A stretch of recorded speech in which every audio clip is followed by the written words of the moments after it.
Welcome to The Origin of the Pyramid.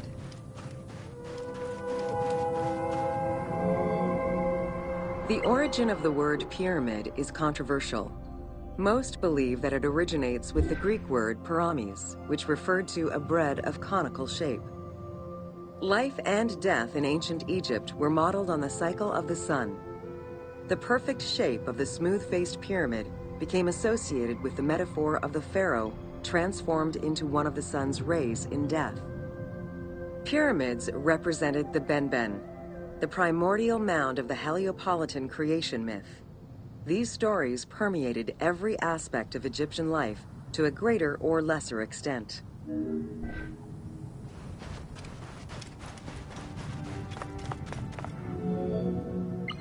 During the pre-dynastic period, the development of funerary practices was different depending on whether one was located in Lower Egypt or Upper Egypt. Well before the pyramid, there was the burial pits. It is on the site of Merimde Beni Salame in Lower Egypt that we find the oldest funerary site, dating back to 5000 BCE. Study of the tombs revealed that the bodies of the deceased were deposited in a shallow grave, in a fetal position. Though a few objects were recovered from these graves, they offered no insight as to the social class of those interred within.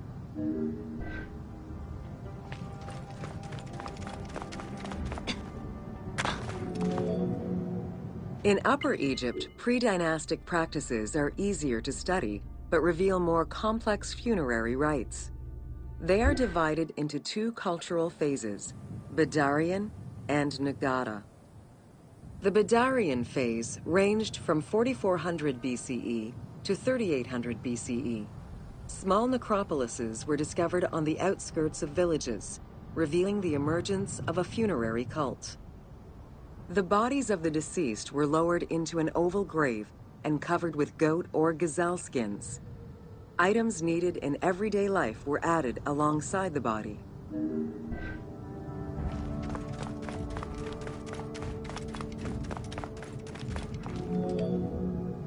During the three Nagada periods ranging from 4000 BCE to 3510 BCE, funerary practices evolved in complexity.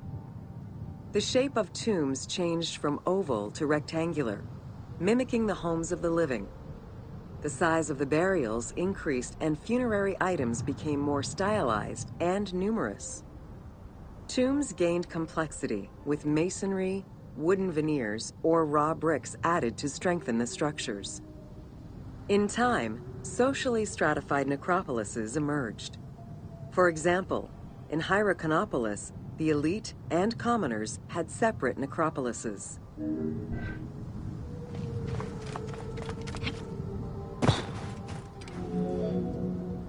The term mastaba, meaning massive bench in dialectal Arabic, refers to a form of funerary architecture that was present in Egypt from the Archaic period to the Middle Kingdom. An evolution of the burial pit, mastabas were generally composed of two parts. A structure was built above the ground in the form of a massive rectangle with stepped walls, and a subterranean burial chamber was located underneath. Smaller mastabas often surrounded the much larger tomb of the king. These generally held the remains of the king's relatives and courtiers.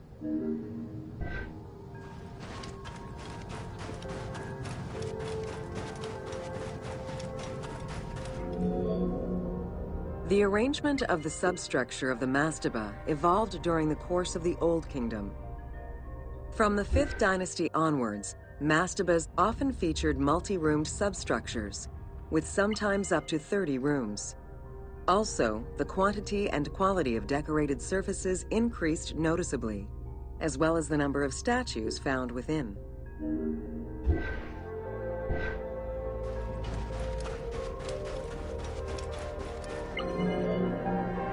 The 6th dynasty would see art used to its utmost.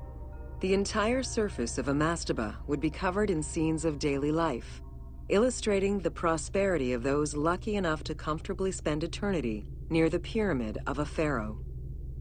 The best example of this type of mastaba is the tomb of Mereruka in Saqqara.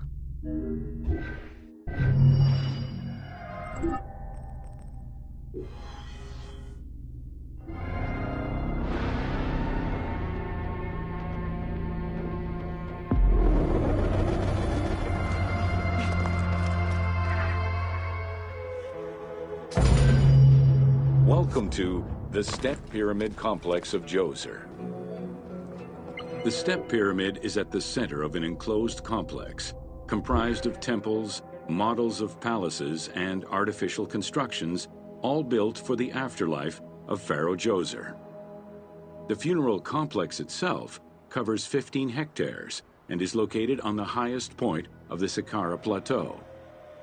It's clear from the elaborate detail and scale of the complex that this was a technological marvel of its time. The only fragment of information regarding the design plans of the complex was discovered on a section of stone containing an architectural sketch of a vault.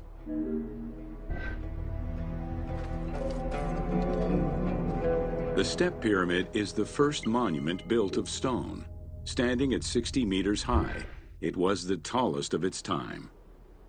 Built 4,700 years ago, it was originally intended as a mastaba, which was a flat-roofed rectangular tomb. Its famous architect, Imhotep, may have felt this was too humble for the great Pharaoh Djoser and began to add the steps.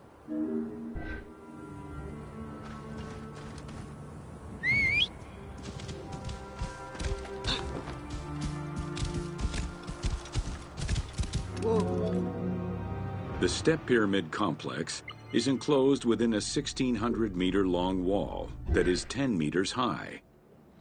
This large wall was made out of white limestone and oriented along the north-south axis.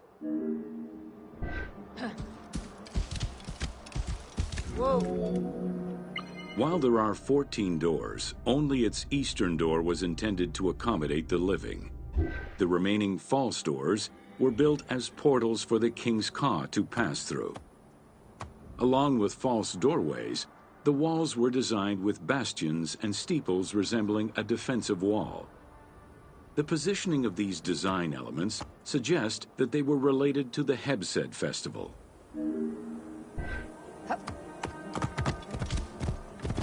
Whoa. The only real entrance into the complex is at the end of a long, narrow passageway. This enclosure has a stone canopy carved to resemble wooden logs. At the end of the passage is a large opening. Meant to resemble a doorway, it has carved doors and hinges that are permanently open and immovable.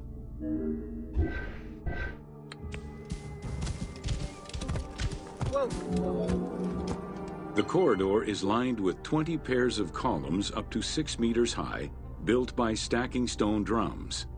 The completed facade was made to resemble reed stock bundles. Traces of red paint were found on the columns, along with black paint on the support walls. This would have had the effect of blending the walls into the shadows to give the red columns the illusion of standing on their own.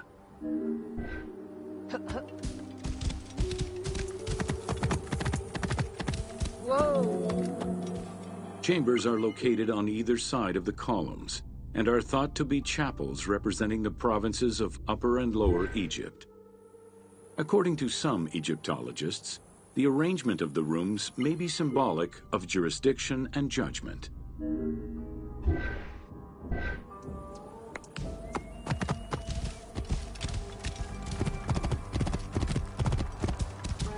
Whoa! Guarded by a line of carved snakes, this tomb is located at the southern end of the courtyard.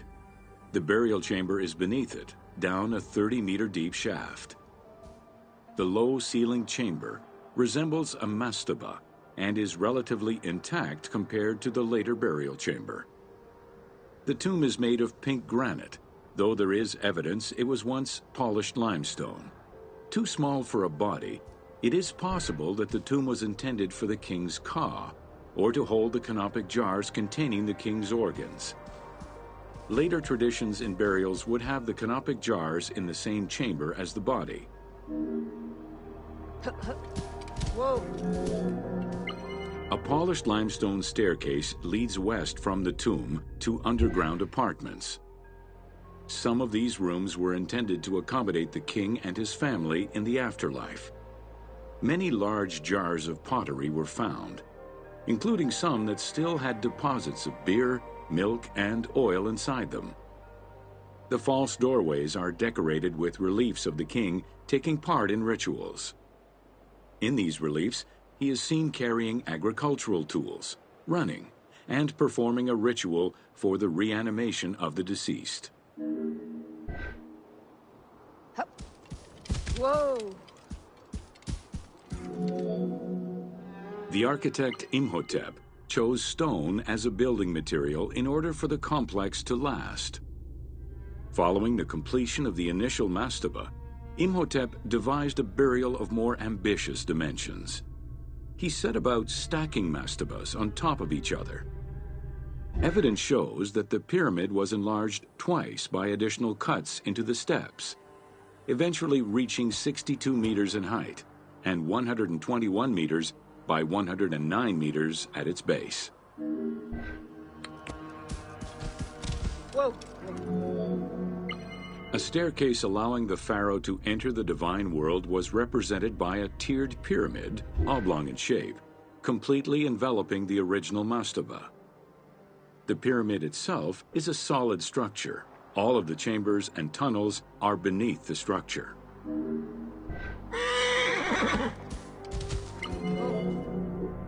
Pharaoh Djoser the Sacred was the founder of the Third Dynasty.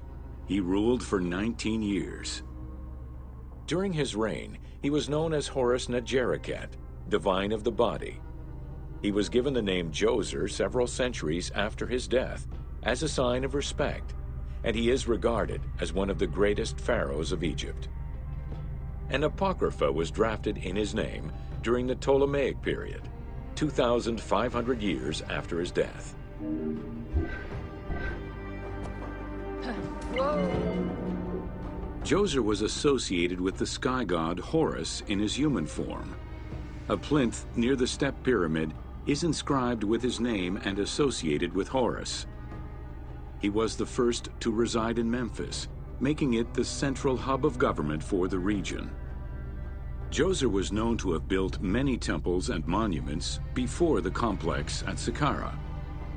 The funerary complex was the first of its kind and would mark Djoser's greatest architectural achievement.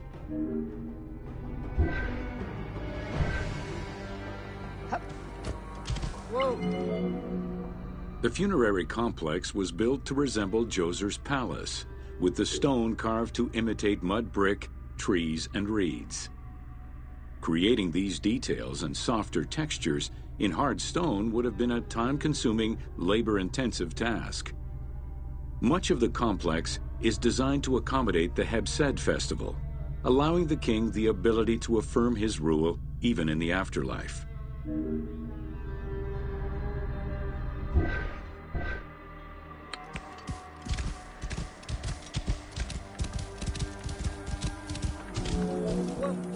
In the corner is a temple referred to as T. This temple is among the most mysterious structures in the complex. Its outer facade is plain, while inside it is decorated with intricate jed pillars and carvings.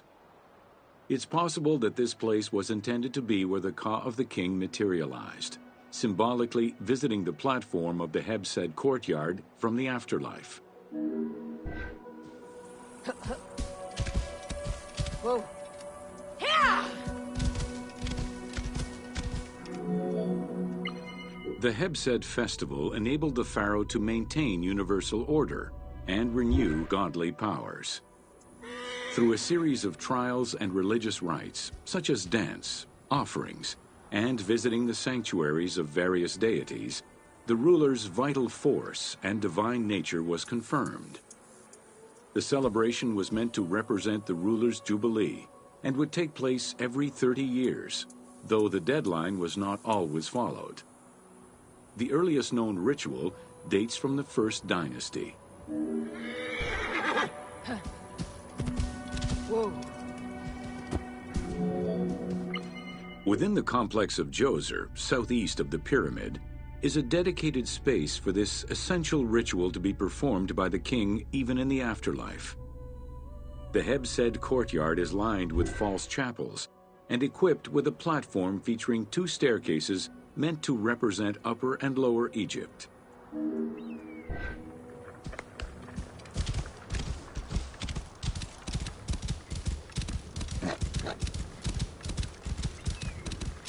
Whoa. Located in the courtyard, the 2 pavilions are believed to represent the palaces of Upper and Lower Egypt. Rectangular in shape, the 2 replica structures face one another. Their facade is similar to the chapels of the Hebsed ceremony, with column crowns carved to look like falling leaves. Because Queen Hetep-Hernepti and Princess Inetkas's names were discovered on a stela near the pavilions, it is thought that these funerary chapels were intended for them.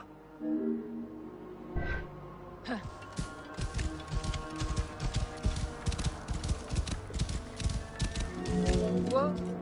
The funerary temple is on the north side of the complex, facing the stars where the deceased ruler was believed to travel after death. Within this temple was the pharaoh's serdab, or cellar. It is a small, enclosed space with one wall sloped to match the first step of the pyramid.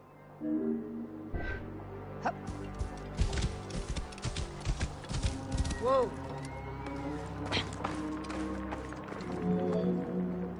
The north wall has 2 observation holes. A statue of Djoser is seated on the throne, wearing a mantle and a tripartite wig with a crown known as a Nemes. Representing the king's Ka, this statue looks through the observation holes into the courtyard, enabling the king to observe the ceremonies and receive offerings in the afterlife.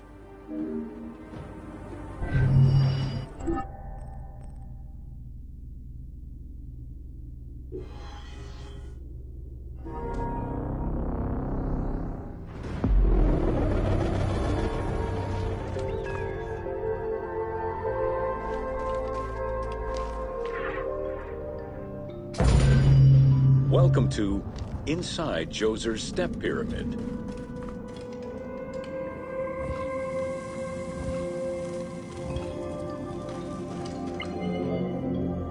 The architect of the Step Pyramid, Imhotep, was a man of great importance to Pharaoh Djoser and ancient Egyptians in general.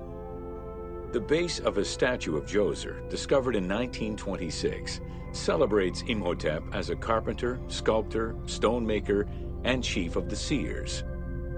Little is known of Imhotep's day-to-day life. While he is credited for writing medical texts, it is for his role of architect that he is most famously known.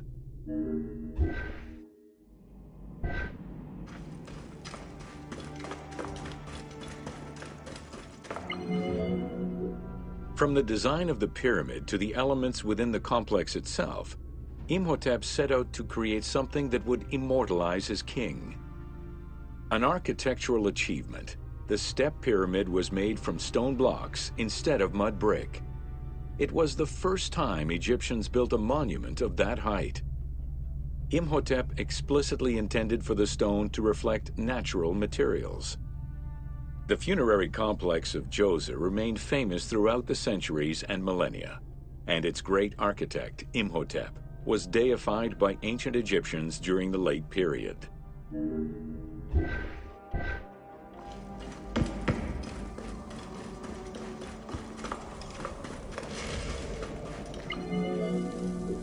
In addition to the central subterranean palace built for Djoser, 11 wells were dug. Each went to a depth of 33 meters and connected with a horizontal gallery extending for about 20 meters. The first 5 galleries were intended for members of the royal family.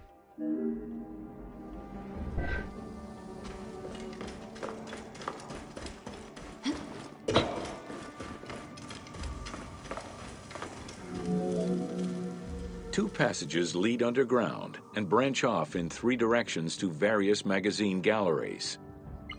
This vast underground space accommodated sections for storage and ceremonial offerings. One of the tunnels, starting on the east side of the pyramid, contained 40,000 stone vessels, many of them belonging to the king's ancestors.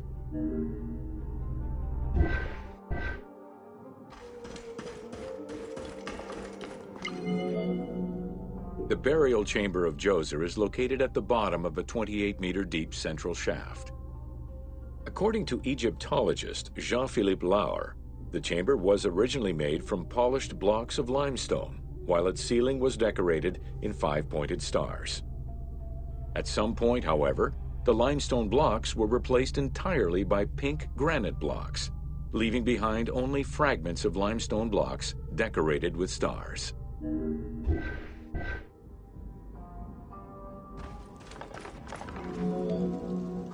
At the foot of the chamber are many tunnels going in all directions.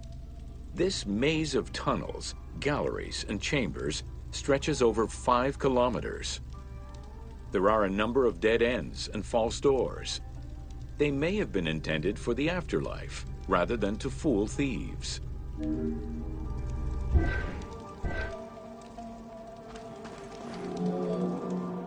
Unlike the Great Pyramid of Giza, or Menkaure, the Pyramid of Djoser does not have any extra openings dug out by thieves.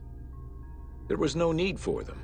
Because of the easy access into the tunnels and along the corridors, thieves had little trouble clearing out the temples once inside. It is unknown when the mummy of Djoser was stolen. All that remained was a left foot, found by French Egyptologist Jean-Philippe Lauer in 1934. This architect, who devoted his whole life to meticulously exploring the complex, believed it belonged to Djoser.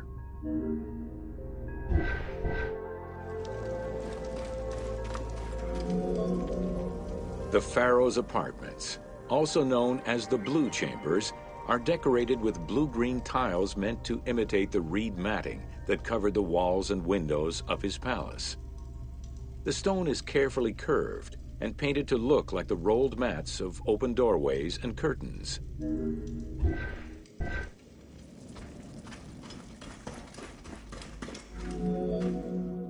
There are 2 long rooms running side by side along a north-south axis. The south room has false doors separated by stone panels, while the north room is a corridor which allows access to side chambers. Nearby chambers originally housed the pharaoh's treasures.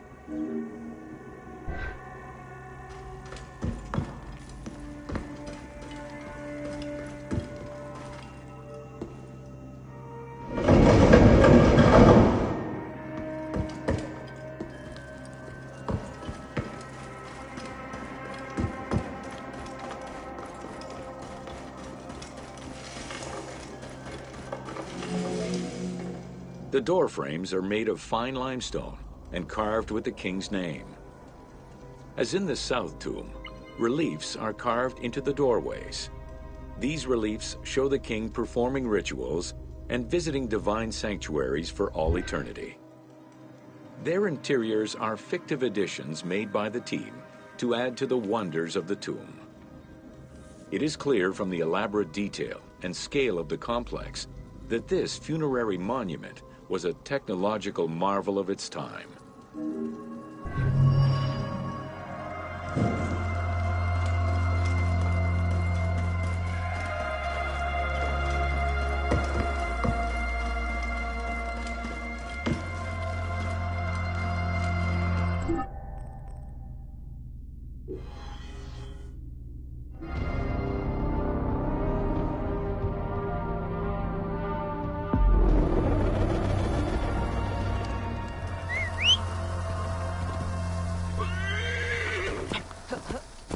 Whoa! Welcome to Sneferu's first pyramid.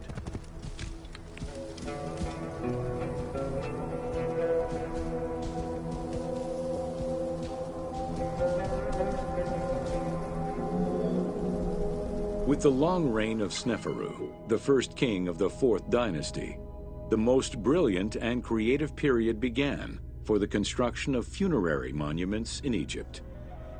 Funerary monument design moved from the step pyramid to the smooth-faced pyramid.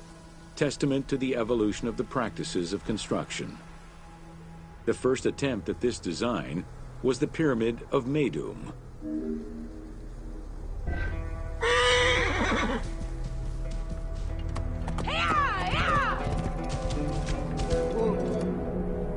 While Sneferu's monument started as a 7-stepped pyramid, it was later altered into an 8-stepped structure. The final phase of construction saw the steps filled out and an outer casing applied to achieve a smooth surface.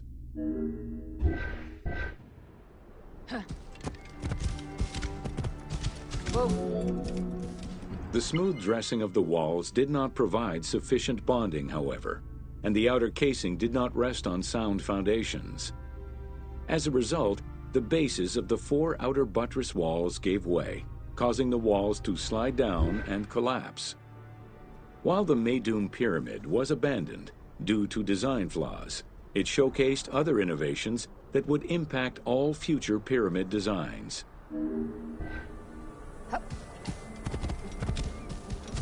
Whoa. As well as the smooth sides, it was the first time a ceremonial pavement was built, leading from the valley to the temple of the pyramid. Another innovation was that of the funerary chamber, which was no longer at the bottom of a well, but rather above ground level. This change signaled the beginning of the 3-bedroom system.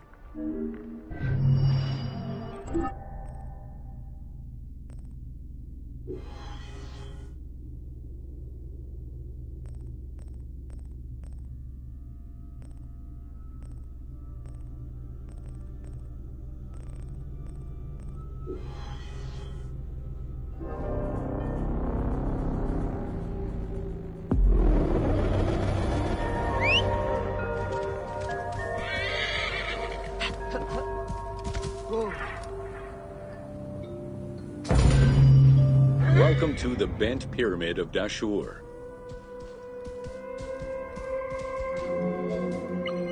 After the construction of the Meidum Pyramid failed, Sneferu transferred his residence and the official necropolis to Dashur, began construction on his second attempt at a funerary monument.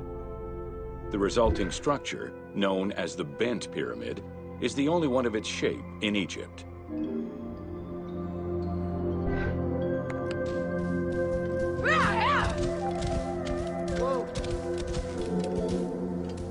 Though the pyramid also proved unstable and was abandoned, it marked a technical and architectural breakthrough.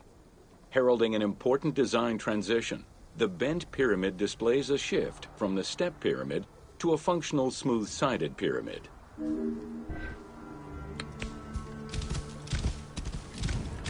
Whoa. The Bent Pyramid was unique in having 2 separate entrances, one on the northern face and another on the western face. The chamber of this pyramid was too small for a human burial.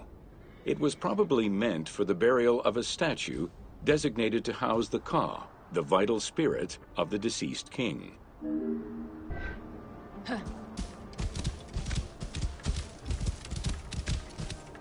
Whoa. With the Bent Pyramid, architects successfully experimented with a completely new idea: to build the pyramid with a core of huge stones settled on a progressive horizontal design. This way, each construction phase could be completed in a single stage, allowing the architect complete control over every design element. Unfortunately, these precautions did not prevent sagging or cracks in the interior rooms of the pyramid. Sneferu abandoned the monument and began the construction of yet another pyramid.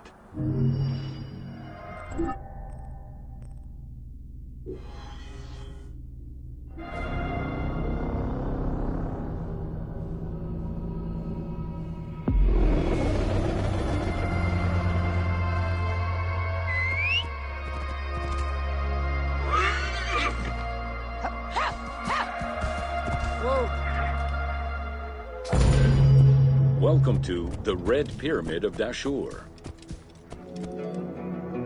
The Red Pyramid was built 2 kilometers to the north of the Bent Pyramid. It was so named due to the reddish limestone used in its construction. the Red Pyramid reached a height of 105 meters. While the ground level of the Red Pyramid is lower than that of the Bent Pyramid, its height is virtually the same. The task of making the pyramid a geometrical, true flat-face pyramid brought about yet another new design concept: the use of casing blocks.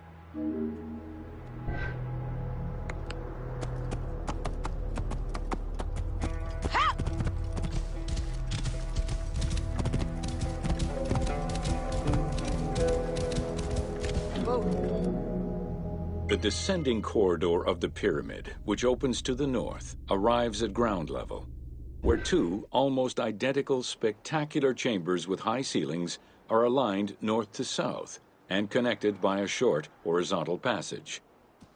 In the south wall of the second chamber, accessed by a staircase, another corridor leads to the final chamber, which is built within the masonry of the pyramid itself and aligned east to west. Whoa!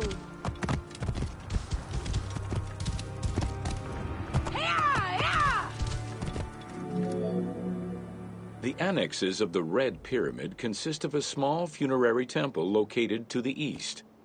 A causeway presumably ran due east from the temple, but it has yet to be excavated.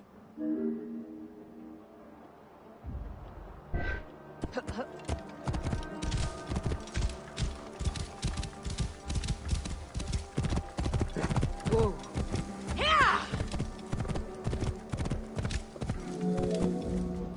The Red Pyramid was structurally sound, and once finished, marked a remarkable design milestone. Finally successful in his attempts to build himself a suitable funerary monument, Sneferu knew his future beyond death was assured.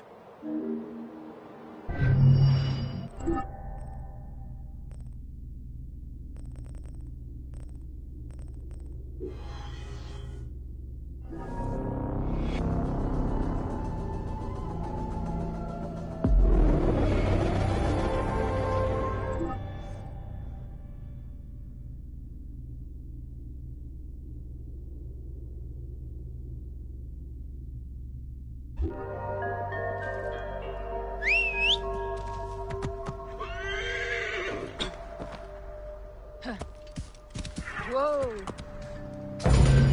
Welcome to Pyramids of the Middle Kingdom.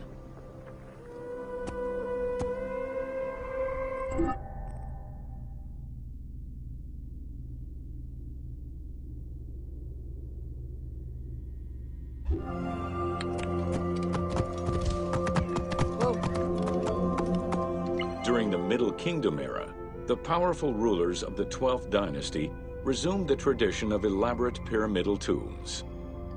For example, Amenemhat I built a funerary complex in Lisht, and Senusret II selected the Elahun site in the Fayum.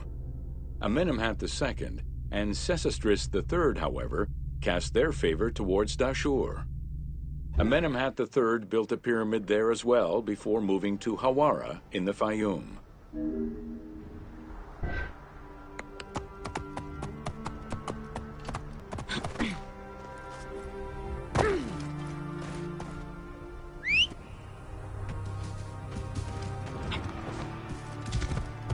Whoa! The plundering of tombs in troubled times prompted the architects of the Middle Kingdom to devise increasingly complicated means of security during construction. As such, while the architectural plans of the Hawara pyramid were simpler than the one at Dashur, the means used to protect it from looters were much more elaborate. Beyond the use of blind passages and concealed trapdoors, the architects relied on a system of stone slabs, which were slid into place at the end of construction. These massive stone slabs were meant to permanently block the passageways leading to the funerary chambers.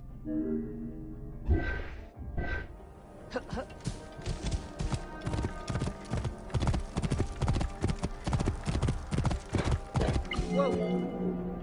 The kings of the 13th dynasty began building their pyramids at Masguna, south of Dashur, then moved on to Fayum and Abydos.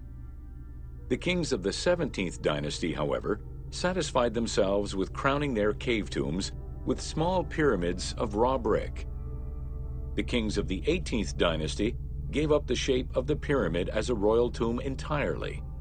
They chose a mountain with a pyramidal shape in the Valley of Kings and dug their graves there.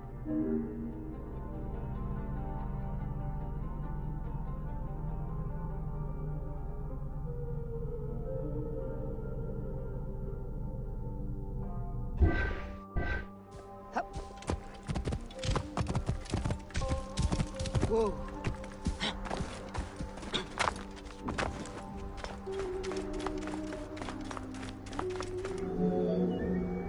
It was not until the Nubian pharaohs of the 25th dynasty that kings were once again buried under pyramidal tombs. In fact, today, the area of ancient Nubia, modern Sudan, contains a record number of 220 known pyramids to Egypt's 138. Despite their slow decline in use and quality, pyramids continued to fascinate all and sundry up to the Roman era. They remain to this day a symbol of the religious dedication of the pharaohs and the grandeur of ancient Egypt.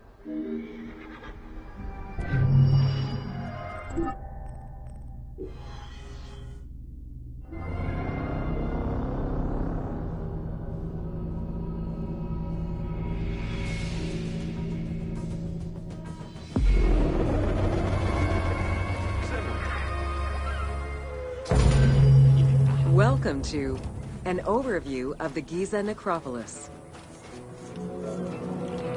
The Giza Plateau is located on the west bank of the Nile and was considered by ancient Egyptians as the domain of the dead.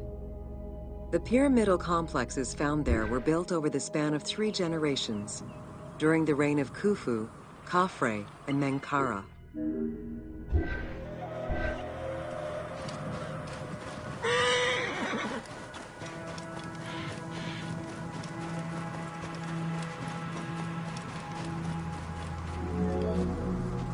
The Giza area, now famous for its 3 pyramids, is part of a wider grouping of funerary complexes. Rulers from this period generally elected to be buried in the area. The focal point of the entire region was the city of Memphis, chosen as the capital of Egypt at the beginning of the Old Kingdom.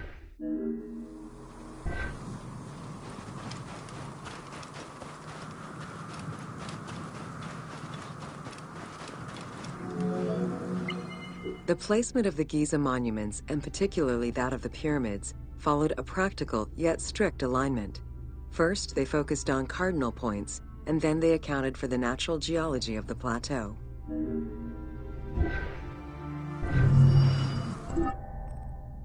Whoa.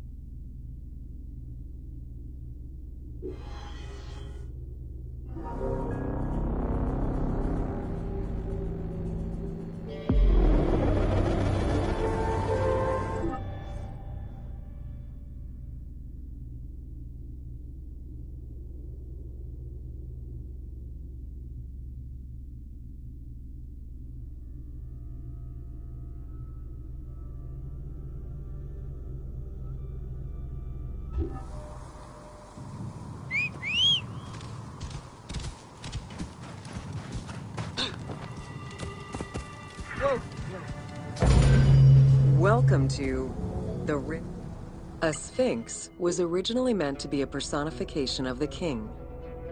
The human head, wearing pharaonic regalia, was fused with the body of a lion, thus sharing the qualities the powerful animal possessed, namely its power, the swiftness of its attack, and its majestic authority. By these very virtues, it was also considered a symbol of protection. Unsurprisingly, statues of sphinxes could be found along the Dromus, protectors of the path taken by the gods to reach the temples.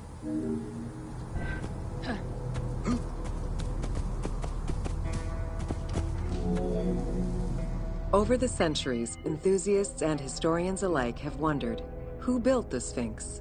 For what purpose? And who does it represent? These questions remain unanswered. Several theories do exist, however, some more credible than others. One theory supposes that Jedefre chose to pay homage to his father Khufu by building the Great Sphinx of Giza. The stone temple on the eastern face of the Sphinx would have been added later on by his brother and successor, Khafre, in order to strengthen the divine worship of their father. It would be the first Egyptian temple oriented with the sun.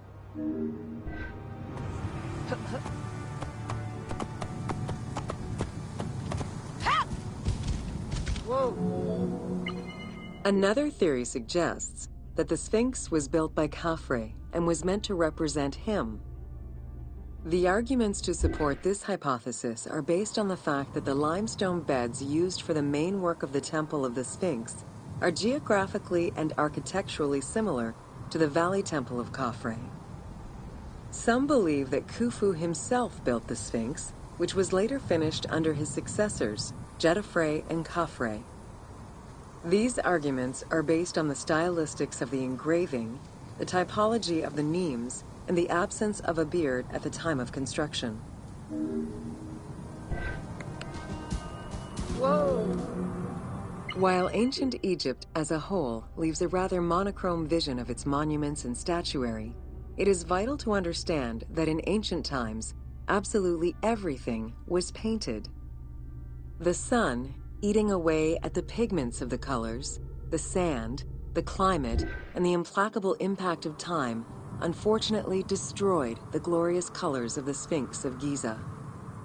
Documents from an Arab Egyptologist of the 12th century, Abd al-Latif al-Baghdadi, indicate that traces of red were still visible in his time.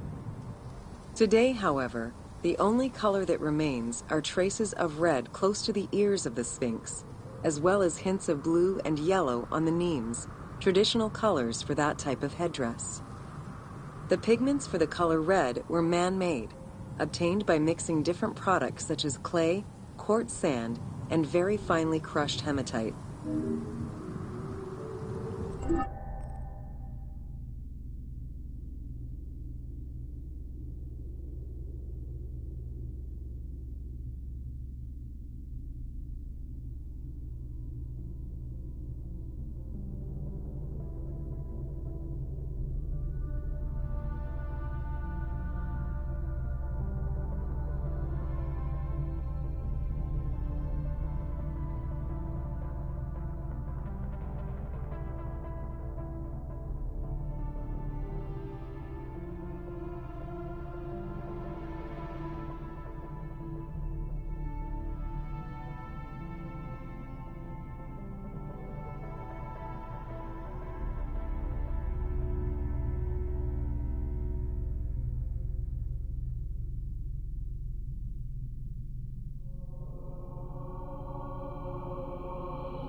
Whoa!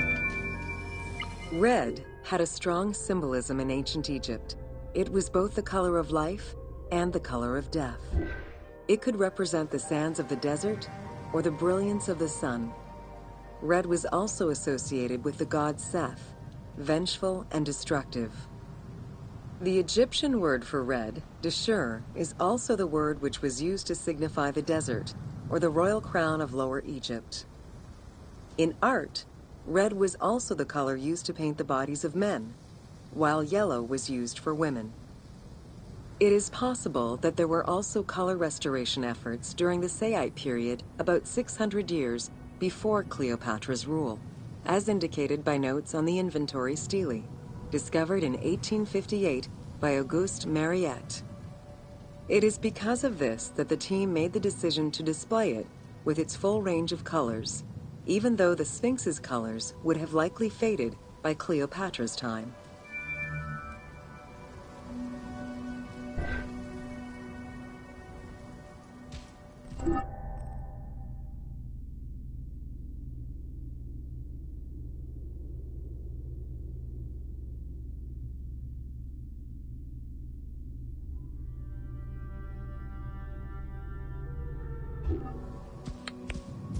Whoa.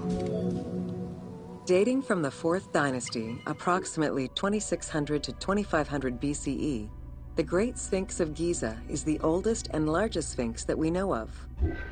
Carved from a natural limestone outcrop, the Sphinx measures 19.8 meters in height, 73.2 meters in length, and 14 meters in width.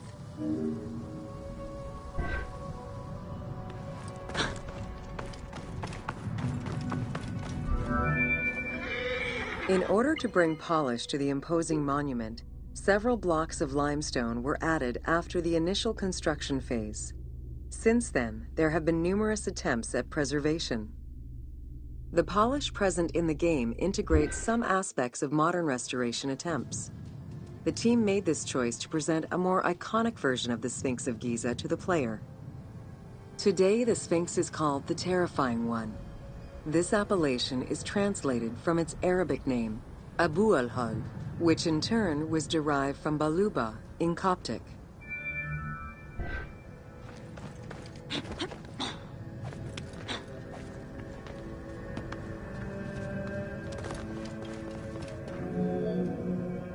The Sphinx as a whole was carved in situ from a natural stone promontory. Its head was built in a limestone peak of the Mukutam Plate, and the body was sculpted in the underlying rock layer where it is located. The degradation of the Sphinx is due in particular to wind erosion and the different quality of limestone used in its construction. The level of sodium contained in the groundwater which abuts the stone is also a contributing factor.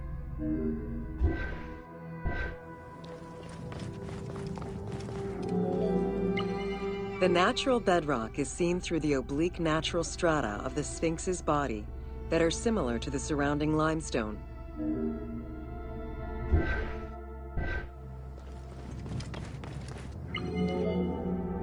Since antiquity, people have always believed there was a hidden tomb deep within the Sphinx.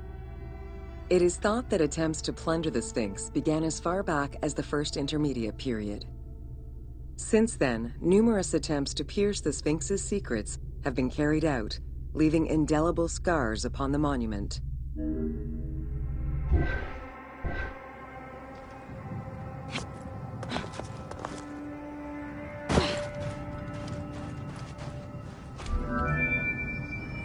"12 meters long and cut during pharaonic times, another entrance in the back of the Sphinx aroused curiosity.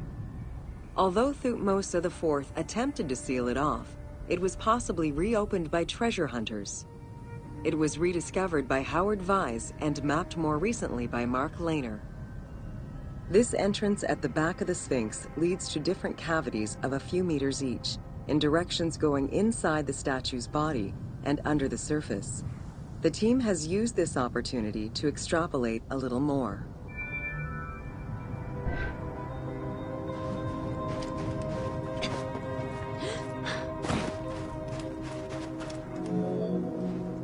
While there have been no major discoveries pertaining to the Sphinx of Giza in recent years, theories and hypotheses continue to emerge. Without validation provided by archaeological sources, however, they remain unsubstantiated.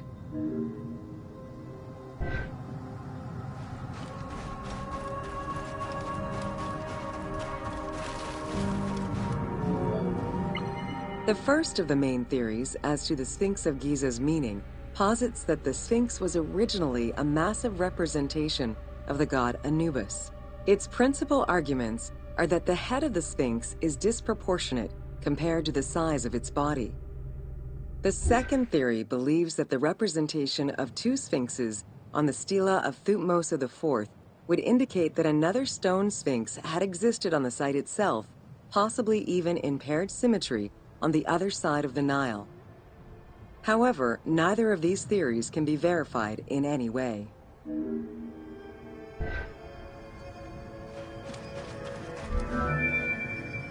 Several scientific projects using new technologies have been put in place in the past decades.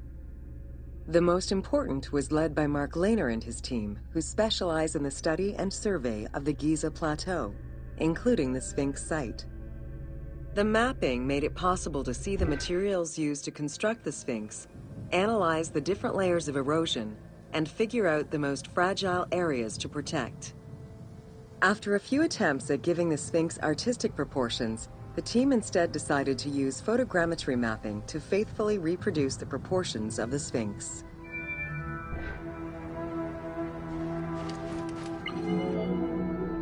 What the Sphinx of Giza represented during its construction and how the Sphinx was perceived by the Egyptians of the New Kingdom are two very different matters.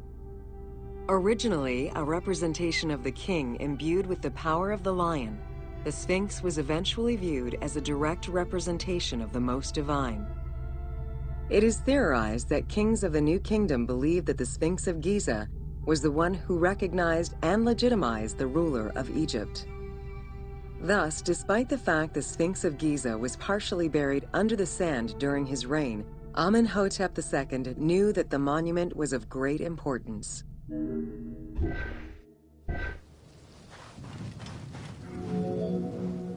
Amenhotep II built a second temple dedicated for the Sphinx as Horamakhet to pay homage to Khufu and Khafre, his predecessors. It became a common habit for this dynasty to spend time with their royal courts at the Sphinx. Its sanctuary became known as Setepet, the Chosen.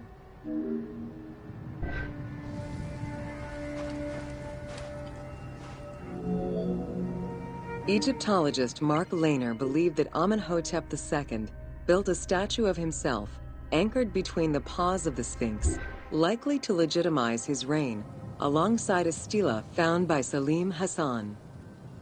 Many other pharaohs of this dynasty, such as Tutankhamun and Ramses II, also left marks of their passage in a similar fashion, sometimes even stripping the stones of nearby temples and pyramids to do so. Amenhotep II's son and successor, Thutmose IV, was a frequent offender.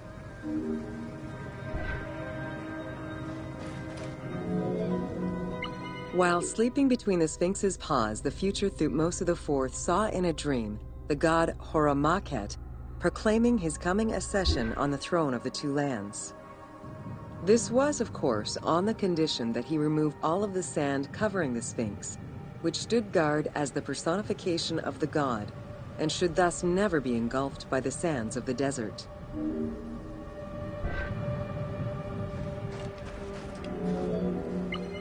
The 15-ton dream stela built by Thutmose IV to commemorate his dream was discovered by an Italian Egyptologist, Giovanni Battista Caviglia, in 1818, when he undertook the task of freeing the Sphinx from the sand, which had yet again covered it. Caviglia was looking for an entrance into the structure of the Sphinx, but instead he discovered an open-air chapel and stelas between the paws. Ashes from a ceremony were still present. Protected by sand, they quite possibly were from the last ceremonies in Roman times.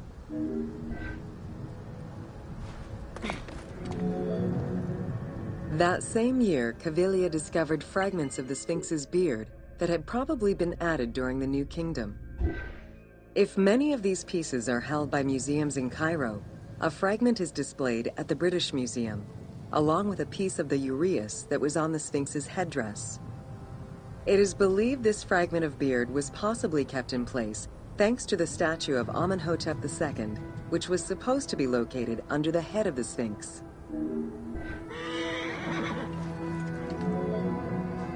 A popular cultural legend purports that the nose of the Sphinx of Giza was lost during the time of Napoleon Bonaparte to the cannon fire of French soldiers in training. However, engravings from before the time of that campaign already depicted the Sphinx without a nose, indicating that it had been removed before the French campaign.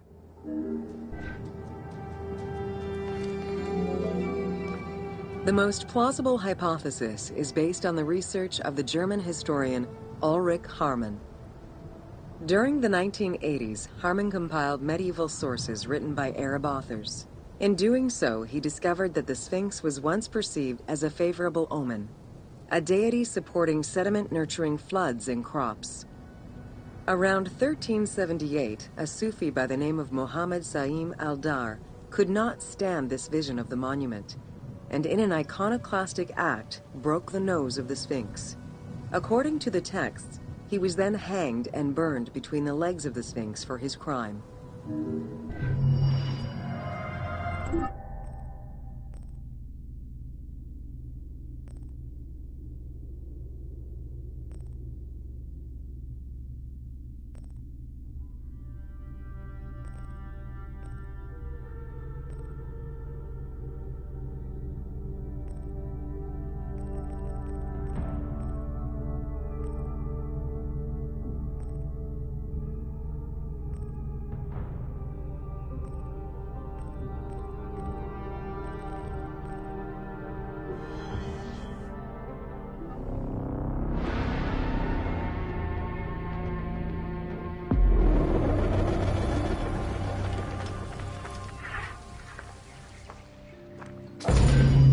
Welcome to Khufu's funerary complex. Whoa. The Valley Temple was the first architectural component encountered when one entered the funerary complex.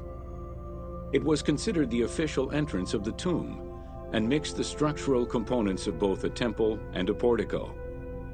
Khufu's Valley Temple shows evidence of a basalt pavement, letting us know where the portico portion of the structure was located. Such a partition is believed to symbolize both the subterranean and solar aspects of the afterlife.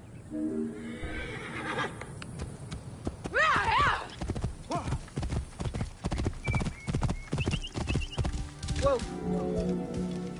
Khufu's causeway ran from the floodplain up to the plateau, linking together the Valley Temple and the Mortuary Temple. A traditional causeway presented itself as a paved path, enclosed by walls and often roofed.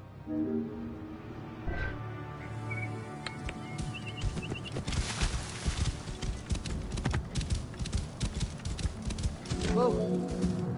Fragments discovered by archaeologists indicate that the walls in Khufu's causeway, one of the longest known to us, were decorated with carvings and possibly paint.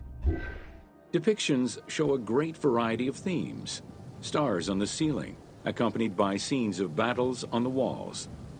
Other engravings depicted the creation of the complex by illustrating craftsmen at work.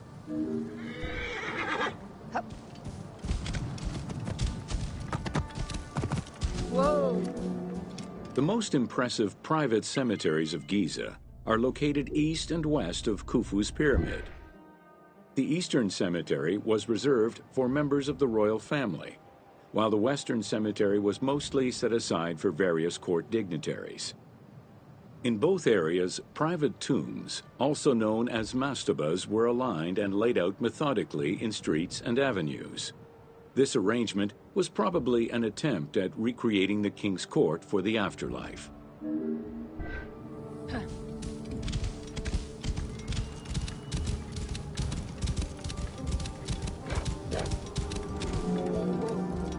To the east of Khufu's pyramid reside three smaller constructions, the three Queen's Pyramids.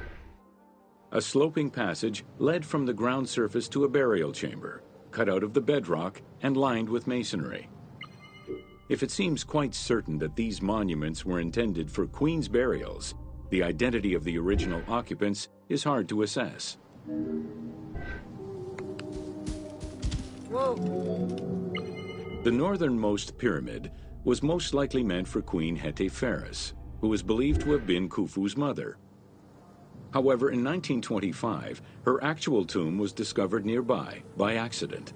It was hidden at the bottom of a deep masonry pit in an underground chamber. Within the concealed chamber, Egyptologists discovered the most complete royal funerary equipment, dating from the Old Kingdom, though her body was missing.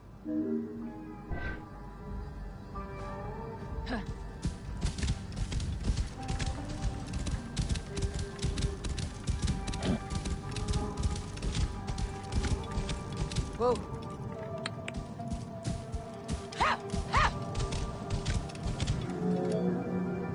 Within the vicinity of Khufu's pyramid, Egyptologists have uncovered 7 boat pits. The exact function of such boat-shaped pits remains unconfirmed, though one can easily conjecture that it was symbolic in nature.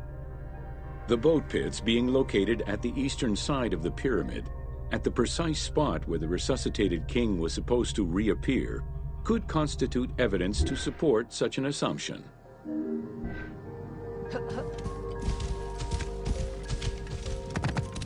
Whoa! The two southern boat pits, each covered by a roof of huge limestone slabs, were discovered in 1954 by Kamal al-Malak, an Egyptian Egyptologist. Only one of them had been opened. 1,224 boat parts made of cedar wood were retrieved one by one and patiently reassembled by the master restorer Ahmed Youssef. This process took 28 years. Youssef worked by following lines of mortise and tenon joints and by stitching parts together with vegetable ropes, all in order to keep the design as authentic as possible.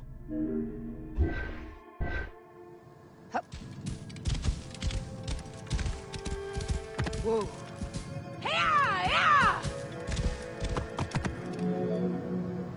The Greek term pyramidion refers to the capstone of a pyramid or the tip of an obelisk. In ancient Egyptian, both components were called benben. This word was also used for a specific kind of food, a cone-shaped offering made of bread. The pyramidion was intended to be a miniature reproduction of the pyramid, making it equal to the monument itself in symbolic importance. Whoa!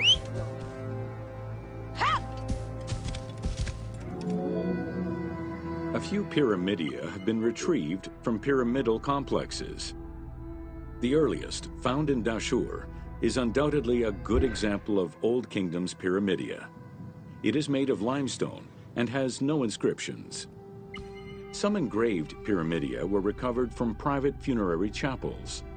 Their inscriptions all related to the solar symbolism of the benben.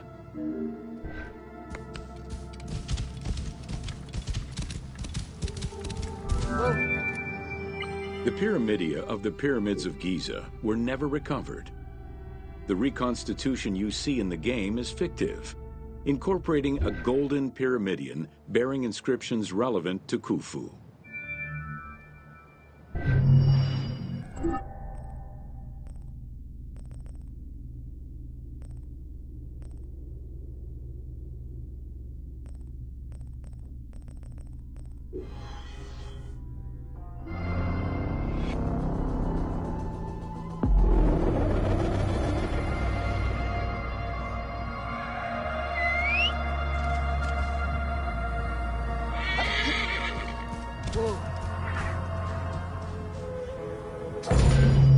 Welcome to Secrets of the Great Pyramid.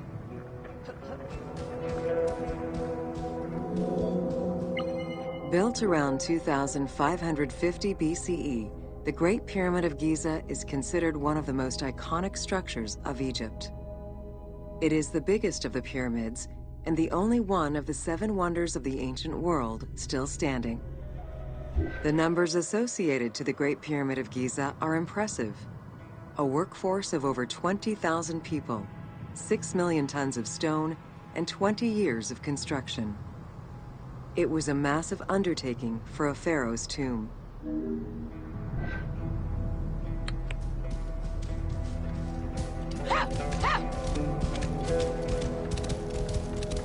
Whoa! The construction of the Great Pyramid was also a display of power and opulence on the part of Khufu. It is part of the pharaoh's vast funerary complex, which also includes 2 temples, 3 satellite pyramids, a causeway, and a builder's necropolis. We can guess that the intent behind the construction of these monuments was Khufu's way of declaring himself one of the most powerful pharaohs to rule a unified Egypt. Whoa! New insights into engineering and ancient Egyptian culture are still being revealed over 4,500 years later. For example, a recently unearthed papyrus offers a glimpse into the life of a tradesman at the time of the pyramid's construction.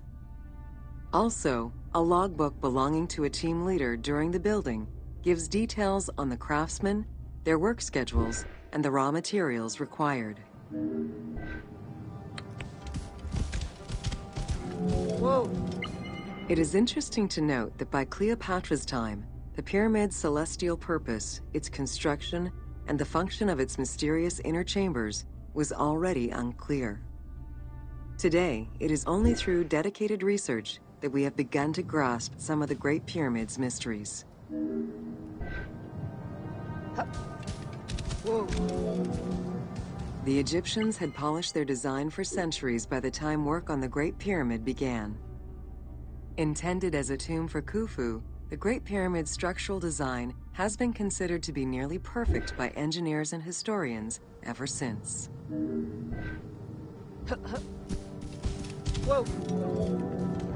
Precisely oriented north-south to the 4 cardinal points of a compass, the length of each side of the Great Pyramid at its base was 230 meters, and its original height was 147 meters. The pyramid is a mere 0.05% error away from being a perfect square.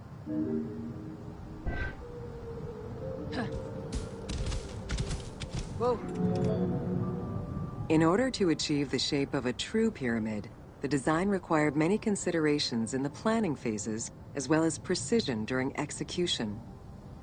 It was especially critical that they control the angle of inclination on all sides at every stage of construction. Whoa!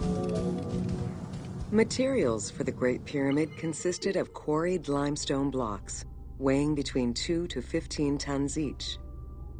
The methods of moving these blocks into place is still debated by architects and Egyptologists. The precision of its design in an age with only soft metal tools, as well as the enormous scale of its construction, make the Great Pyramid one of the most impressive feats of human engineering.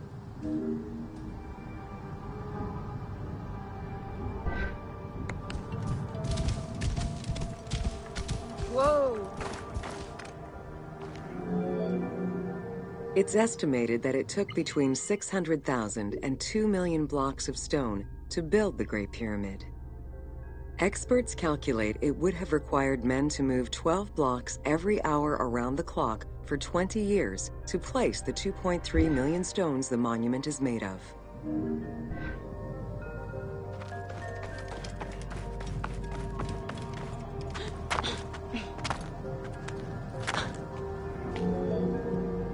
While the interior chambers were built with red granite from Aswan, most of the pyramid was made from local limestone, weighing between 2 to 15 tons per block.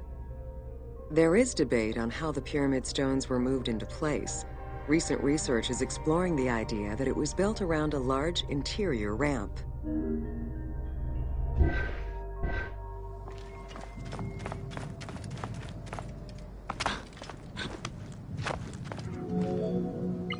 The recently discovered logbook confirms that the high-quality limestone of the outer casing was brought by boat across the Nile from a quarry in Tura. Once complete, the smooth white polished stone of the Great Pyramid would have reflected the sunlight like a beacon, earning it the name the Horizon of Khufu.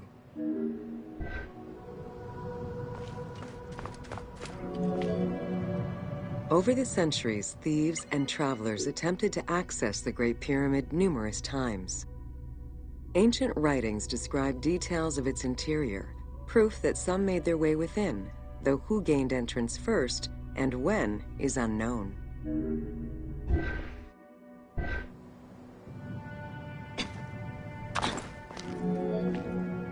The main entrance of the Great Pyramid is located 17 meters above ground level. It faces north, likely in order to align with the North Star. Though the entrance passageway had been discovered in antiquity, any further access into the Great Pyramid was stopped by massive vertical slabs of rock. As such, present-day visitors to the pyramid must use the robber's entrance.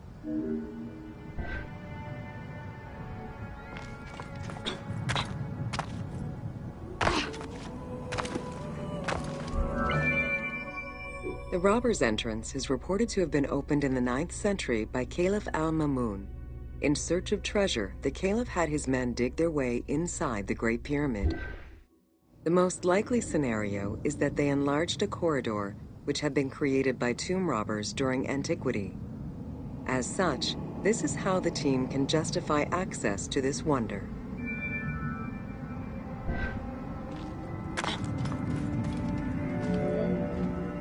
Attempts to gain entry to the Great Pyramid and uncover its potential secrets continued throughout the centuries.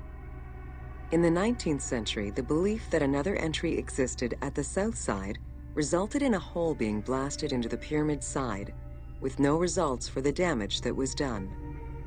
While the search is still ongoing today to uncover more hidden rooms and passageways, conservation is the primary concern of all such efforts.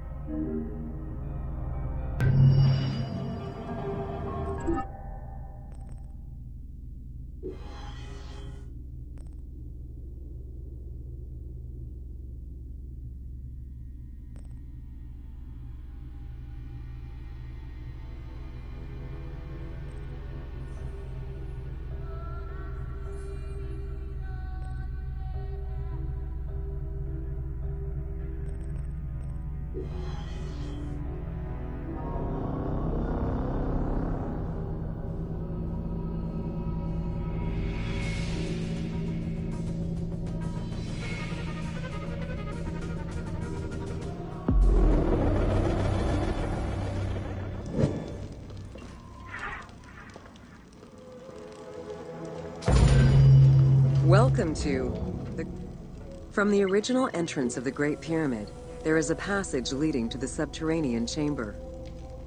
Its walls were carved out of the existing rock of the plateau and then covered in a fine, unmarked limestone. The descending passage has a steep 26-degree downward slope. Narrow and with a low ceiling, this pathway is long and challenging.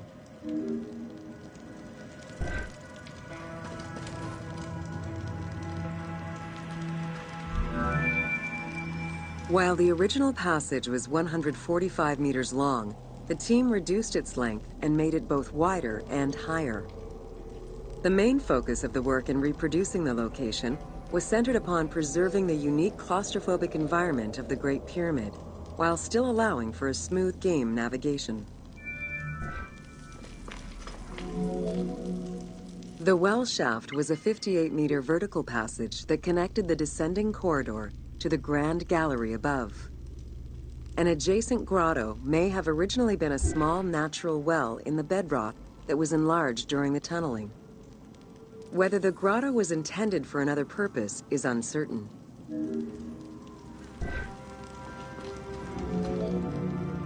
There is much speculation over the purpose of the well shaft.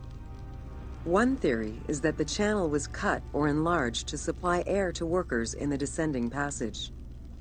Another is that it was meant to provide an exit route once the work was done in the heart of the pyramid. Without the well shaft, workers would have been trapped inside forever when the Grand Gallery was sealed. The opening at the bottom of the well shaft was most likely sealed by exiting workers to camouflage the passageway.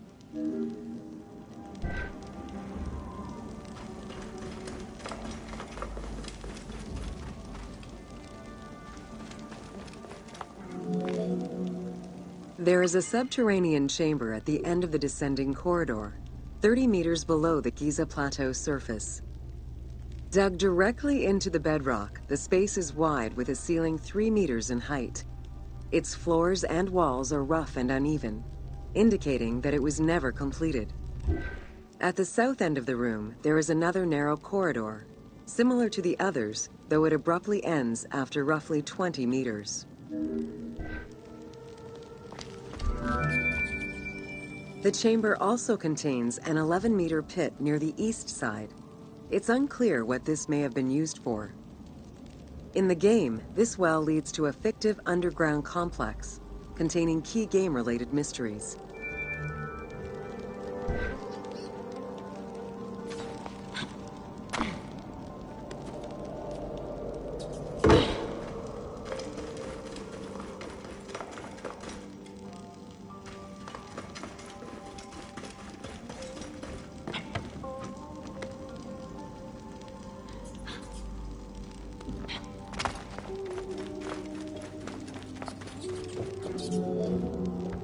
The subterranean chamber's original purpose remains a mystery.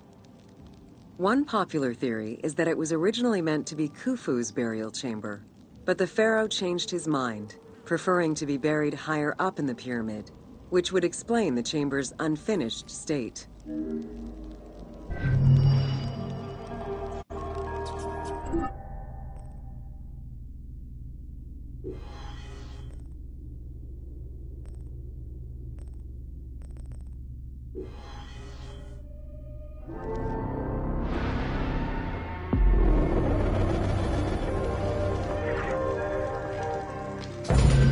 Welcome to the Great Pyramid of Giza, Upper Chambers. At the entrance of the ascending passage are 3 granite flagstones estimated to weigh up to 25 tons each. They were used to protect the Great Pyramid from thieves. Undaunted by the granite blocks, the thieves simply dug into the softer limestone around them, thus creating the robber's entrance.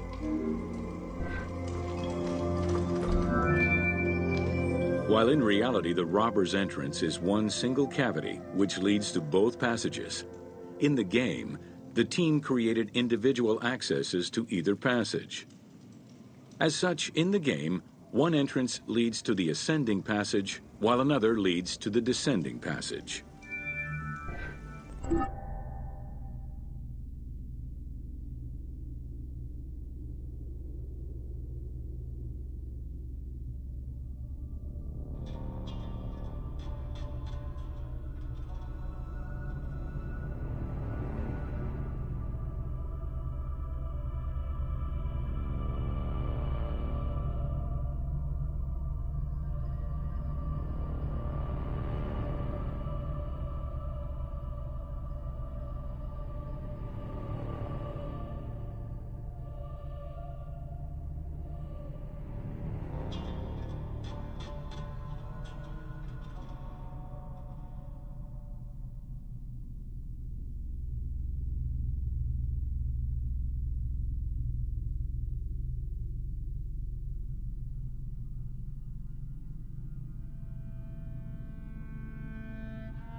The ascending passageway of the Great Pyramid provides a direct path into the Grand Gallery and is accessed 30 meters from the entrance along the descending corridor. Both corridors have similar dimensions and are designed with the same 26-degree incline.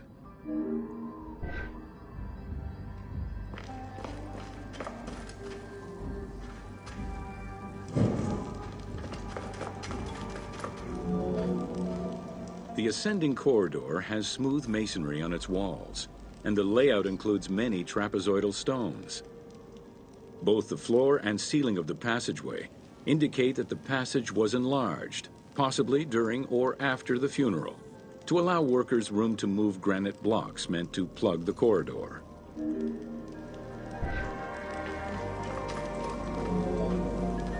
The Grand Gallery's purpose is still debated among experts.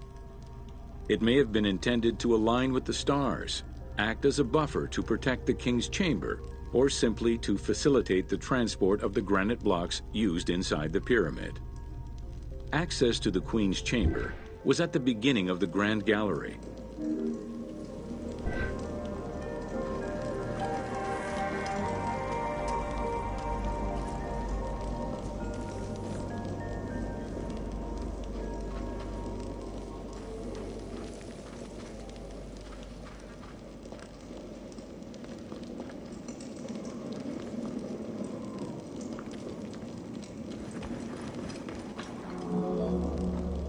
Though this room is referred to as the Queen's Chamber, it is believed that there was no queen buried here.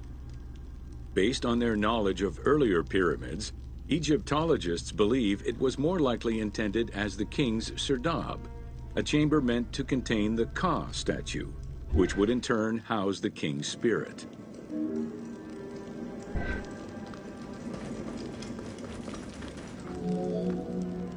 Situated exactly within the pyramid's center, on the east-west axis of the pyramid, the chamber has a vaulted ceiling and measures 5.7 by 5.2 meters.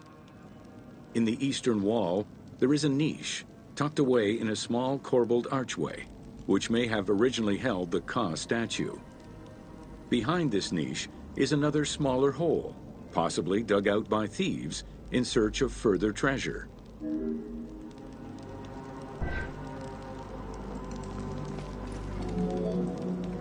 In the 19th century, two shafts were found running through the north and south walls. They each run in a horizontal line for 2 meters before sloping upward, and both are closed off with limestone blocks fitted with copper handles. Whether they were intended as ventilation shafts for workers or a celestial connection for the pharaoh's spirit is unconfirmed.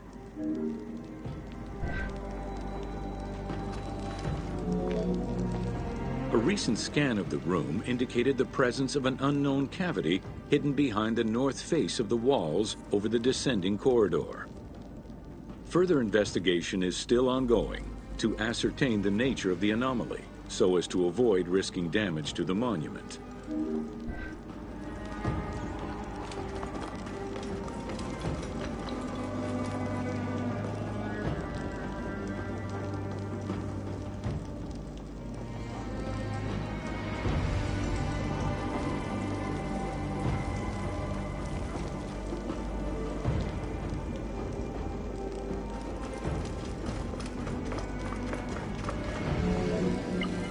Khufu's architects were possibly influenced by earlier rhomboidal pyramids when designing the gallery.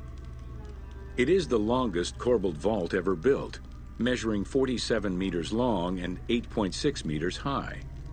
The walls were made to taper inward, allowing for better distribution of weight. As a result, the ceiling measures just over 1 meter wide at its highest point. Though this construction technique is present in other pyramids, few have the same precision and stability.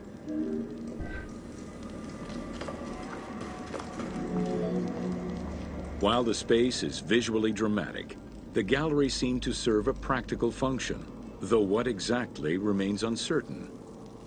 Still, the wall design was undoubtedly meant to contribute to the stability of the structure, and its floor may have helped workers move the materials.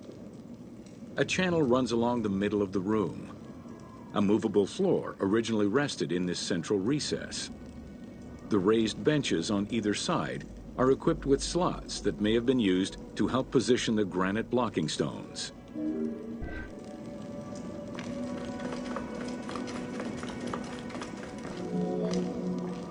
At the end of the Grand Gallery is the entrance to the antechamber leading to the King's Chamber.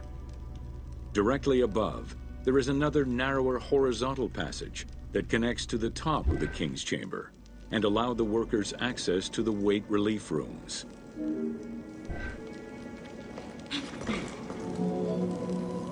The far end of the Grand Gallery leads to a small antechamber with a portcullis, preventing access to the King's Chamber. The portcullis was composed of 3 separate granite slabs. They were designed to be lowered into place and seal the chamber after the burial of the king. The grooves dug out to hold the slabs in place are still clearly visible to this day. The elaborate locking system was composed of a series of grooves for the ropes and pulleys that dropped the stones into place like the notches on a key.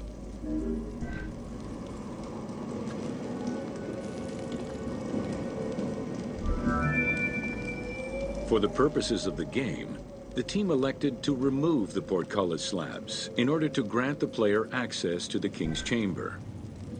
In reality, workers would have backed out of the room after the funeral, lowering each slab into place behind them one at a time. Each of the 3 stones were smashed by looters centuries later, and evidence of their break-in is still evident. The King's Chamber is built entirely out of red granite. The King's Chamber measures 5.8 meters in height. It has an imposing cover of 5 stacked levels above, with granite beams weighing 25 to 40 tons each. The uppermost level is surmounted by a vault of stones, arranged in chevrons to bear the enormous structural load.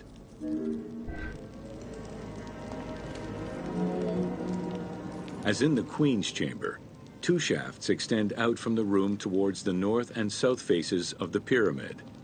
They measure nearly 64 meters until they are blocked by copper-handled granite plugs. Some experts in the culture of the Old Kingdom believe that the shafts were thought to lead the king's soul to the stars, with the incarnation of the pharaoh as the god Ra, represented by the northern well, and the god Horus by the southern well.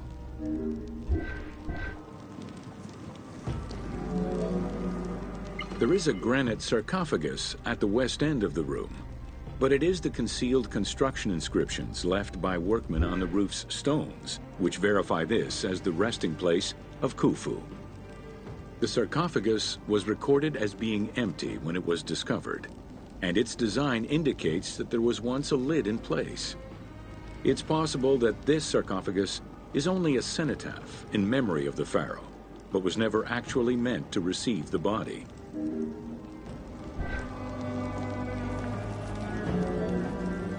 Khufu's mummy was never found.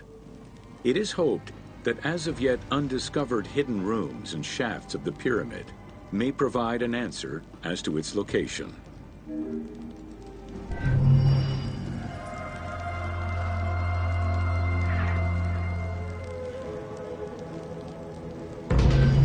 Welcome to Jean-Pierre Houdin's Theories.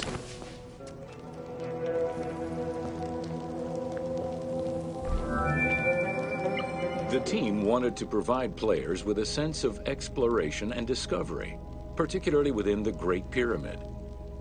As such, a decision was made that the internal design of the monument in the game would reflect Jean-Pierre Houdin's theories.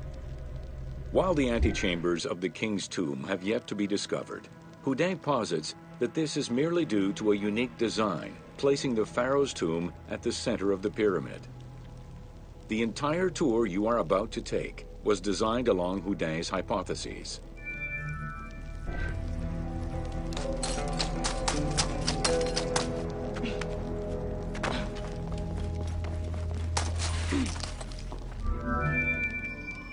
While respecting Houdin's hypothesis as to the general layout of the antechambers, the team wanted the contents to enhance the game experience. In regular royal tombs, the antechambers were filled with all the material goods needed by the pharaoh in the afterlife. To support the feelings of discovery and awe, the art team created a unique and fantastical treasure in this second antechamber.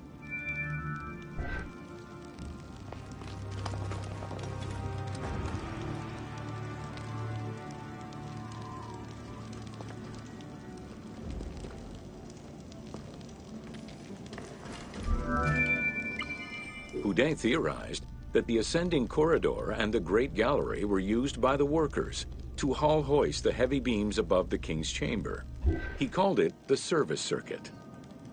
The corridor you are in now was created by the team following Houdin's theory and is referred to as the noble circuit.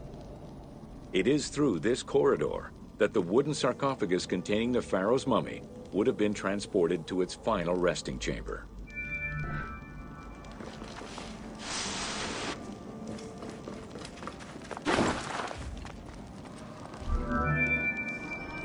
With this structure in mind, one can easily assume that the pyramid's entrance would have been connected to the two antechambers.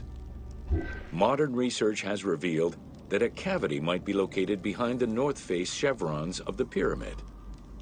As such, the team chose to create this area for the player to explore. Here is where Houdet believes that the priests and nobles would have exited the pyramid after the burial ceremony.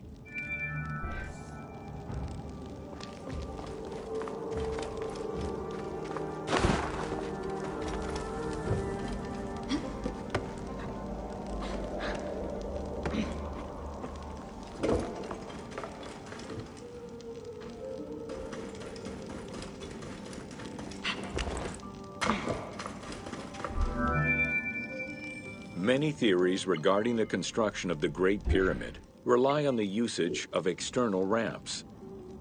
However, Houdet believes an external ramp would have been too steep for the upper portion of the pyramid. This is why he posits that there were two ramps. An external ramp for about half of the height of the pyramid, which then became an internal ramp for the second half.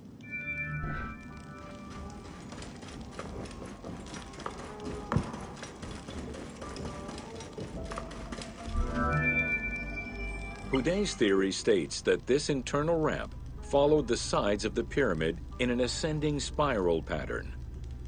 A notch discovered in the edge of the Great Pyramid, known as Bob's Room, seems to support this theory. Located at the corners of each edge of the pyramid, these large rooms would have allowed workers to turn the stone by 90 degrees, allowing them to continue the ascent. The team chose to create rooms such as this one, bringing Houdet's hypothesis to life.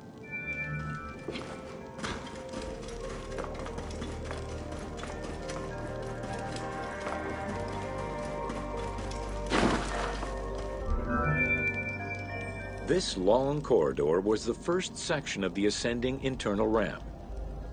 Through it, the blocks used to build the Great Pyramid would have been carefully moved upward and then turned at each edge of the pyramid in order to continue their ascent. Though the team only created the main ramp for the game, Houdet posits that this ramp had two levels, allowing workers to return safely to the bottom thanks to an additional corbelled upper section.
According to Houdet, the start of the inner ramp was located at the base of the southeastern face of the pyramid.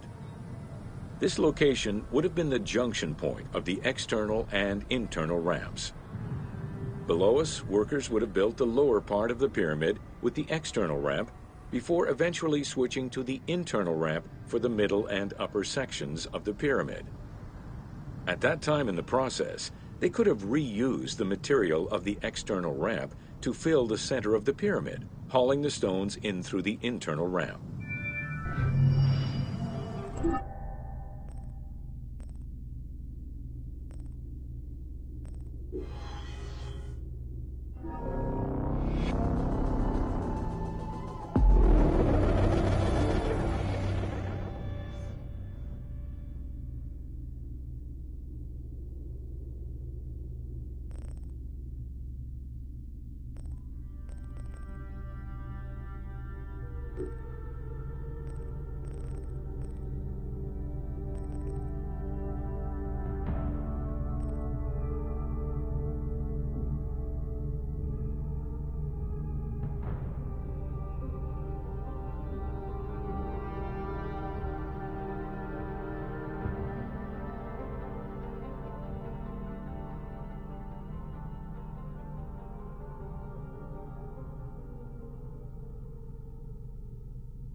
Welcome to Khafre's funerary complex.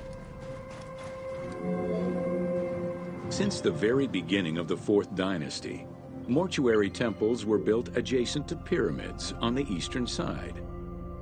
Such a location, facing the rising sun, as well as the world of the living as a whole, held an important symbolic meaning, for it was within the mortuary temple that kings were revived through daily rituals.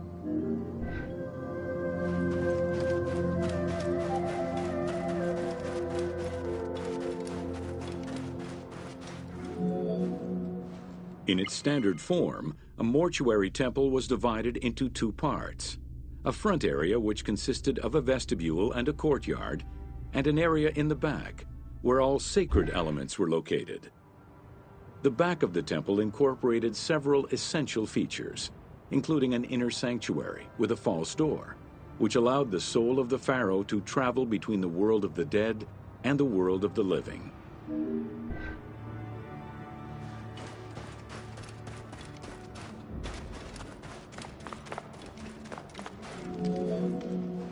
The largest of all such structures, Khafre's mortuary temple was entirely built with megalithic blocks of limestone from a nearby quarry and encased with granite. Parts of Khafre's mortuary temple, particularly the courtyard walls, are thought to have been decorated with splendid reliefs. However, not a single image of the king has been discovered inside the mortuary temple.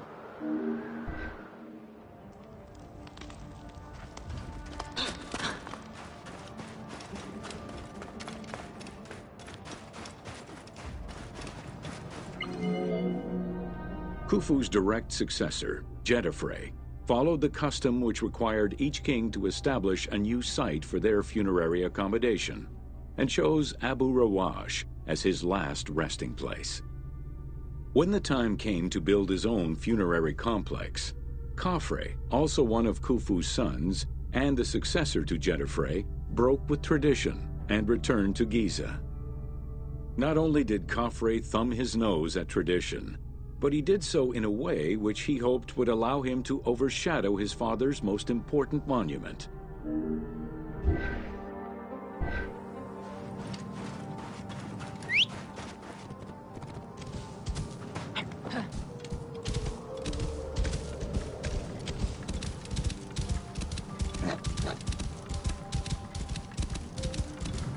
Whoa. Though Khafre's pyramid is smaller than Khufu's, it was cunningly built on a more elevated bedrock layer than the Great Pyramid, making it appear higher than any other pyramid at Giza. Today, Khafre's pyramid is the only one among the three at Giza that still has the upper part of its limestone casing.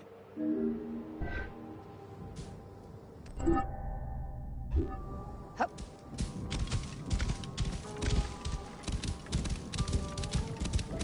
Whoa.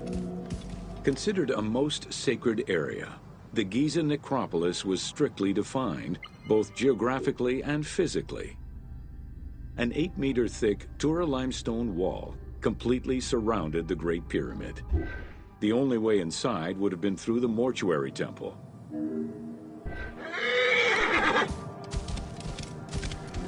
Whoa.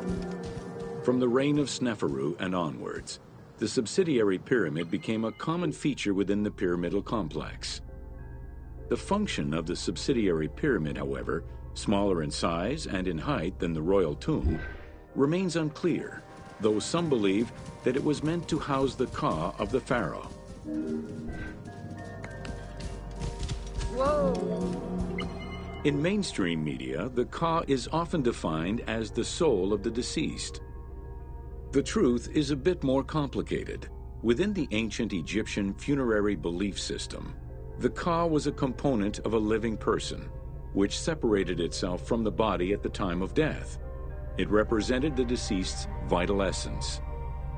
In order for the deceased to ascend to a new life, whether in this world or the next, the ka had to be embodied in a statue, and its existence maintained through offerings and rituals.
Hup.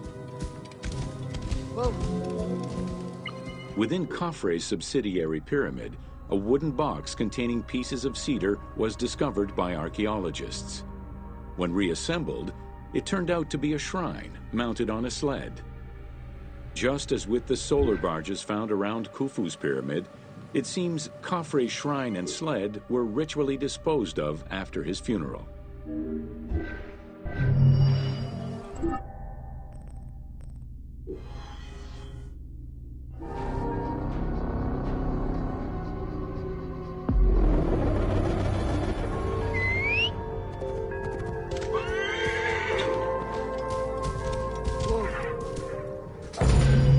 Welcome to Menkaura's funerary complex. The dimensions of Menkaura's pyramid are much less grandiose. However, unlike its predecessors, Menkaura's pyramid shows a great deal of complexity in its internal and external finish. The outside was partially covered in red granite, while the internal walls were richly decorated. This latter innovation would not catch on until the end of the 5th dynasty, when pyramid texts began to adorn the walls.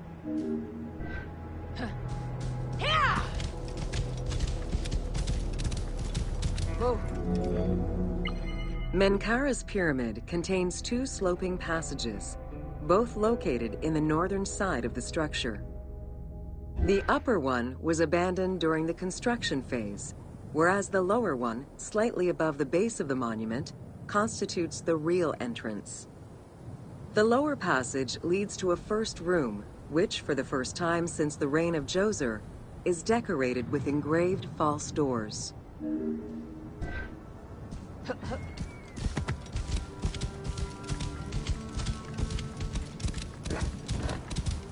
Whoa! While Menkaura's pyramid complex was unfinished at the time of his death, it was hastily and somewhat shabbily completed by his successor, Shepseskaf.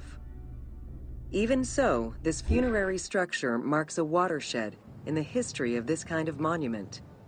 From then onwards, the pyramid shrank, whereas the mortuary temple expanded both in its quantitative and qualitative aspects. Of particular note, it is within Menkaura's mortuary temple that one can find the heaviest block of limestone ever used for a pyramid complex, weighing in at over 200 tons.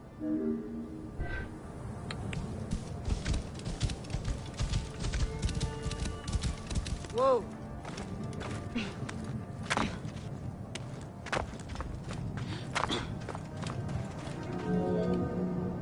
Menkaura's causeway was completed in mud brick by the king's successor, whereas the lower part was nothing more than a simple ramp. As for the Valley Temple, it was built in 2 phases. The foundations were first laid out in limestone during Menkaura's reign, but the temple itself was completed in mud brick afterwards. As such, the Valley Temple was soon damaged and ended up being completely rebuilt during the 6th dynasty.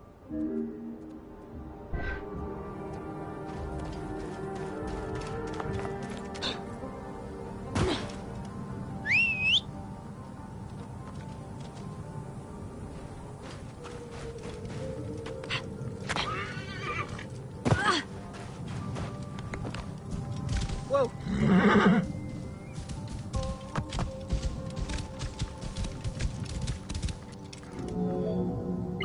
3 small structures, referred to as Menkaura's Queen's Pyramids, were erected along the southern side of the main pyramid. One of them was a smooth-faced pyramid, while the other 2 were more basic step pyramids. It is difficult to assess whether the latter were designed as such or were left unfinished with no casing to smooth out their surfaces.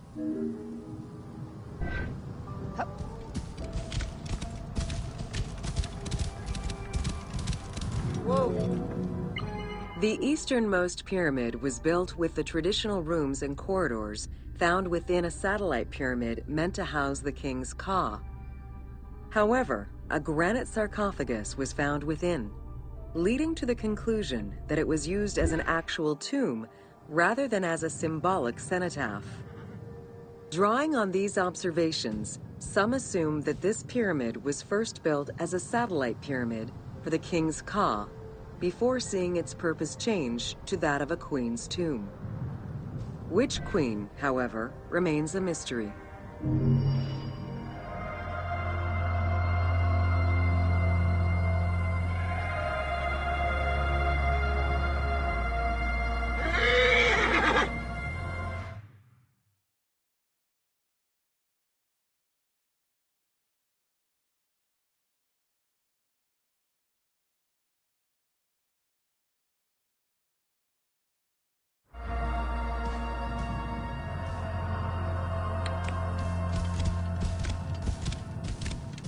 Whoa!